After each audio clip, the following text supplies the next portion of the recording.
Scroll করতে করতে মাঝে মাঝে এরকম ফ্লিপকার্টে বা আদার্স মিশো বা তোমার অ্যামাজন বিভিন্ন শপিং অ্যাপগুলো এরকম এরকম আসে সামনে স্ক্রল করতে করতে। তো যখন স্ক্রিনে আসে দেখো এরকম একটা প্রাইস দেখাচ্ছে 10 কেজি ফরচুন চাক্কিফিশ আটা 373 টাকা। ঠিক আছে, আমি এখন এবার এটা ক্লিক করব। এখানে আমাকে ফরচুন চাক্কিফিশ আটা দেখাচ্ছে না। আচ্ছা, আমি সার্চ করি ফরচুন চাক্কিফিশ আটা। এবার দেখো দামটা যখন স্লিপ করে 10 কেজির দাম দেখাচ্ছে 448 টাকা। এই যে আর 5 কেজির দাম 240 টাকা।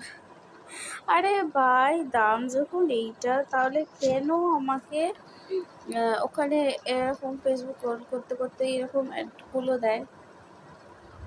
শুধু এই প্রোডাক্টটা পার্টিকুলার বলে না, প্রত্যেকটা প্রোডাক্টই এখন গ্রসারি আইটেমগুলোই আসছে, প্রত্যেকটার দাম এরকম এক দেখাচ্ছে। আমি যখন প্রোডাক্টটা ক্লিক করব এবং ডাইরেক্ট ফ্লিপকার্টে যাব তখন কিন্তু এই জিনিসটাই হয়, তখন প্রাইসটা ড্রপ করে অন্য মানে অ্যাকচুয়াল প্রাইসটা ফ্লিপকার্টে যেটা চলছে সেটা দেখায়।